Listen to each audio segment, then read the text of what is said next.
Good morning बच्चों, welcome to the next lecture of fluid machines.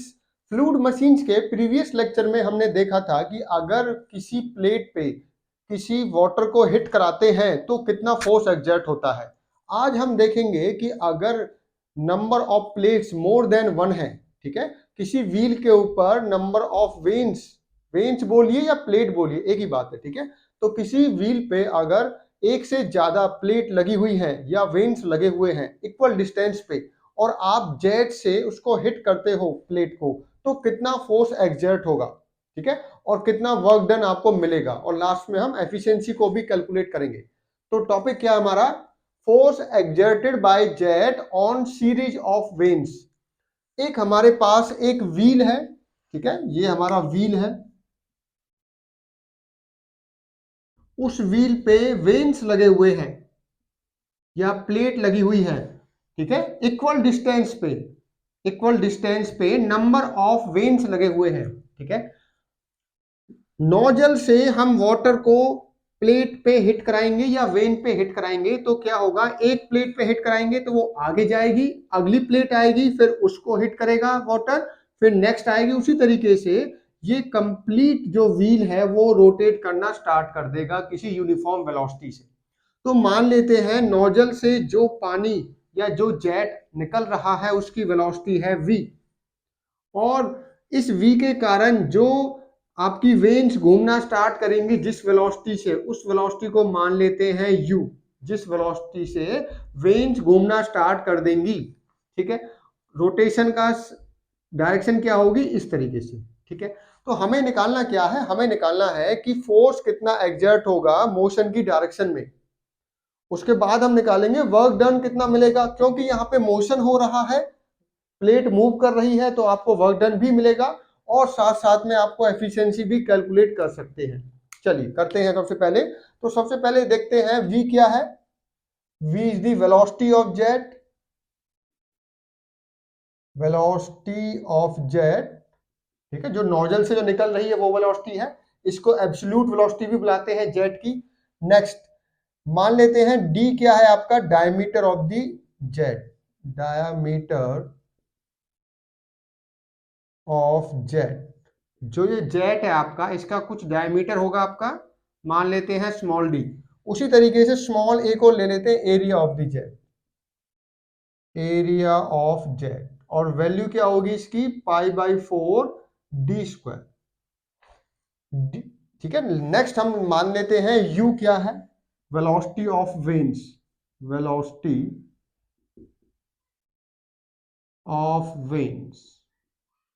अब हम निकालेंगे तो सबसे पहले हमें मास फ्लो रेट की रिक्वायरमेंट होगी, तो सबसे पहले मास फ्लो रेट ही निकाल लेते हैं। Mass flow rate m dot से रिप्रेजेंट करेंगे। m डॉट क्या है, mass flow rate of water striking the veins. अब इसमें आपको मेन पॉइंट क्या याद रखना है, जब आपका जेट वेन्स को हिट करेगा तो सबसे पहले एक वेन को हिट करेगा, ये आगे जाएगी, नेक्स्ट वेन आएगी उसको हिट करेगा। दैट मीन्स आप जो वाटर यहां से निकल रहा है वो हमेशा वेन के कांटेक्ट में है, किसी ना किसी वेन के कांटेक्ट में है। इसीलिए वेलोसिटी जो हम लेंगे मास फ्लो रेट में वो v लेंगे हम, ना कि v-u। ध्यान रखिए। तो मास फ्लो रेट स्ट्राइकिंग दी वेन्स क्या होगा आपका, density area of the jet into v-u नहीं आएगा। मैं रिपीट कर देता हूं, क्योंकि यहां पर जो आपका वाटर या जेट ऑफ वाटर निकल रहा है नोजल से, वो हमेशा कांटेक्ट में रहेगा व्हील्स के, किसी ना किसी व्हील के कांटेक्ट में रहेगा, ठीक है। इसीलिए मास फ्लो रेट में आपको एब्सोल्यूट वेलोसिटी लेनी है। नेक्स्ट हम निकालेंगे वेलोसिटी, इसको रब कर देता हूं, velocity of jet striking the veins, striking the veins. किस वेलोसिटी से जेट वेन को हिट कर रहा, v-u होगा, क्योंकि u वेलोसिटी से तो वेन घूम रही है और v वेलोसिटी से नोजल में से वाटर आ रहा है। इसीलिए आपकी जो वेलोसिटी रहेगी, जिस वेलोसिटी से वाटर वेन को या प्लेट को हिट करेगा, वो रहेगी आपकी v-u। तो ये दो पॉइंट आपको ध्यान से समझने हैं कि मास फ्लो रेट के अंदर तो आएगा v, जबकि velocity of jet striking the veins आएगा V माइनस यू, ठीक है। अब नेक्स्ट हम निकालते हैं Fx। Fx क्या है? Fx है force exerted by jet on series of veins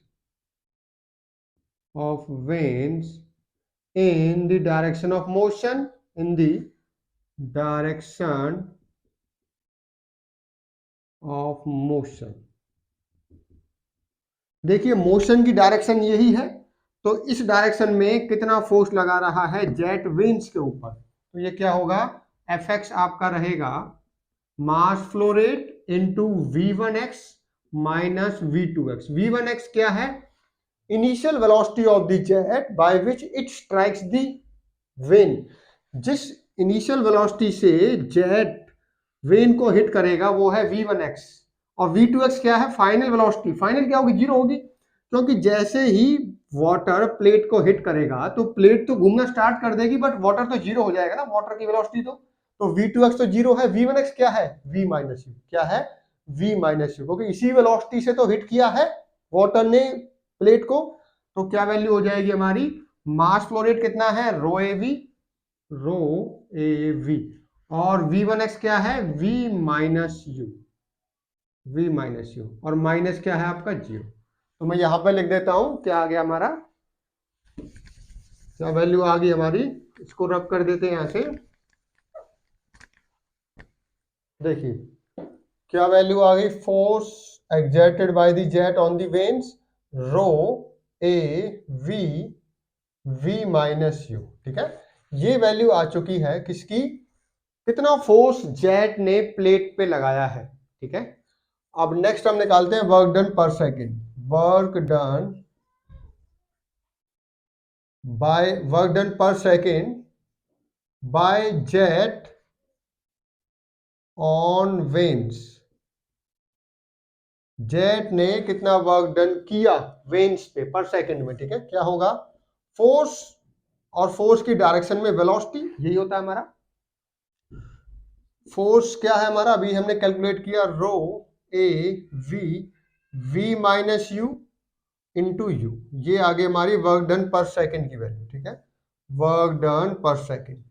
अब हम इसमें डेंस क्या निकाल सकते हैं? एफिशिएंसी और निकाल सकते हैं। क्या निकाल सकते हैं? एफिशिएंसी। देखिए एफिशिएंसी क्या होगी,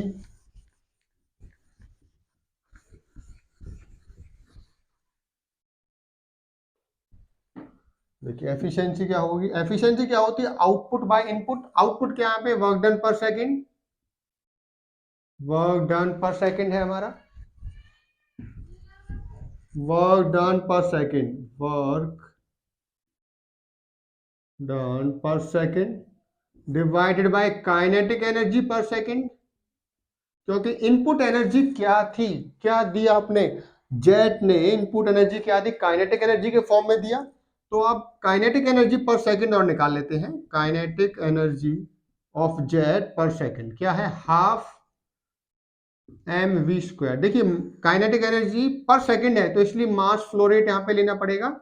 तो हाफ मास फ्लो रेट कितना हमारा? Rho A v into v square, तो ये क्या हो जाएगा? वी क्यूब हो जाएगी, ठीक है। Half rho A V cube. तो हमारे पास काइनेटिक एनर्जी पर सेकेंड भी आ गई है, और हमारे पास वर्क डन पर सेकेंड भी है। दोनों को पुट कर देते हैं, एफिशिएंसी मिल जाएगी आपको, ठीक है। तो एफिशिएंसी यहाँ पे निकाल देते हैं। एफिशिएंसी क्या हो जाएगी? Efficiency will be rho A we minus u into u divided by half rho A V cube, ठीक है।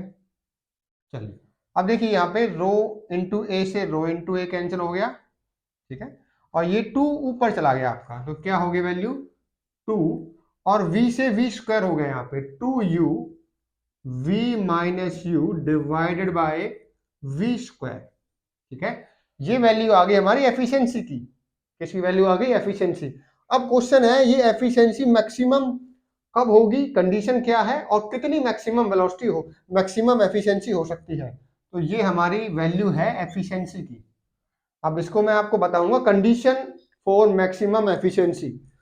किसी भी चीज को मैक्सिमम या मिनिमम निकालते हैं तो उसको डिफरेंशिएट कर देते हैं और जीरो के बराबर पुट कर देते हैं। यहाँ पे वेरिएबल क्या है, u, तो u के रेस्पेक्ट में एफिशिएंसी को डिफरेंशिएट करेंगे और जीरो के बराबर पुट कर देंगे। जो कंडीशन आएगी वही कंडीशन रहेगी आपकी मैक्सिमम एफिशिएंसी गेन करने के लिए कंडीशन। तो हम यहाँ पे क्या लिखेंगे, for maximum efficiency, for maximum efficiency क्या होगी, एफिशिएंसी को डिफरेंशिएट कीजिए और जीरो के बराबर पुट कर दीजिए। तो क्या हो जाएगा, एफिशिएंसी की वैल्यू क्या है आपकी, 2 into u v minus u divided by v square. अब आप देखिए डिफरेंशिएट कीजिए इसको, तो ये आ जाएगा आपका 2v माइनस 2u स्क्वायर होगा, तो ये हो जाएगा 4 इंटू यू इक्वल टू 0। तो ये वैल्यू आ गई आपकी v इक्वल टू 2u, या आप बोल सकते हो u इक्वल टू 1/2v। तो अगर आपकी जो वेन की वेलोसिटी है वो हाफ हो जाए किसकी, जेट की वेलोसिटी से, तो आपको मैक्सिमम एफिशिएंसी मिलेगी। अब क्वेश्चन है कि कितनी हो सकती है मैक्सिमम एफिशिएंसी। तो इस कंडीशन को अगर मैं यहाँ पे पुट कर दूं, एफिशिएंसी के फॉर्मूले में पुट कर दे, तो मैक्सिमम एफिशिएंसी की वैल्यू मिल जाएगी हमें। ठीक है, चलो उसको निकाल लेते हैं। तो मैक्सिमम एफिशिएंसी की वैल्यू क्या होगी, इसको हम डिनोट करेंगे इससे। ठीक है, तो वैल्यू क्या है, 2 इंटू यू, जहां पर भी v है वहां पे 2u पुट कर दीजिए आप। ठीक है, तो 2u अंदर क्या है, v है, तो यहां पर लिख देंगे 2 this divided by v square है, तो यहां पे कर देंगे 2u का स्क्वायर। ठीक है, तो क्या वैल्यू आ गई हमारे यहाँ पे, 2u अंदर क्या आ गया, u divided by 4u square. ठीक है, इससे कैंसिल आउट हो गया, तो ये आ गया हमारा 1/2, मतलब 50%। तो एफिशिएंसी की मैक्सिमम वैल्यू क्या हो सकती है, 50%। तो इस लेक्चर में हमने सीखा, हमने लर्न किया कि अगर आपके पास कोई व्हील है जिसके ऊपर नंबर ऑफ वेन्स लगे हुए हैं इक्वल डिस्टेंस पे, और आप किसी सिंगल जेट से वेन को हिट करते हो, तो कितना फोर्स मिलेगा मोशन की डायरेक्शन में, कितना वर्क डन पर सेकंड मिलेगा, एफिशिएंसी क्या होगी, और मैक्सिमम एफिशिएंसी की कंडीशन क्या है और वैल्यू क्या है। देखिए, इसे प्रीवियस लेक्चर्स में हमने जो भी लेक्चर किए थे वहां पे सिंगल प्लेट को हमने कंसीडर किया था, चाहे वो प्लेट फिक्स हो या मोशन में हो। हमने एक ही प्लेट ली थी और उस पर जेट से हिट कराया था और देखा था कितना फोर्स आप जनरेट कर रहे हो। इस लेक्चर में हमने एक्चुअल कंडीशन को देखा, क्योंकि एक्चुअल में कहीं पर भी सिंगल प्लेट नहीं होती है, मोर देन वन प्लेट्स होती हैं, वो भी इक्वल डिस्टेंस पे लगी होती हैं। जैसे टरबाइन में आप देखते हो तो एक व्हील होती है, व्हील के ऊपर प्लेट्स लगे होते हैं या वेन्स लगी होती है, और वो वेन की डिफरेंट शेप होती है। इस केस में तो हमने प्लेट फ्लैट माना है। नेक्स्ट लेक्चर में हम देखेंगे कि अगर कर्व्ड, रेडियल कर्व्ड वेन्स है तो क्या वैल्यू आती है फोर्स एक्सर्टेड की, एफिशिएंसी की। ठीक है, तो क्योंकि कुछ ऐसे टरबाइंस होती हैं जहां पे रेडियल कर्व्ड वेन्स हम यूज करते हैं, तो वहां पे भी आपको पता होना चाहिए कि वे कैसे निकालते हैं फोर्स एक्सर्टेड क्या है वहां पे। ठीक है, सो थैंक यू।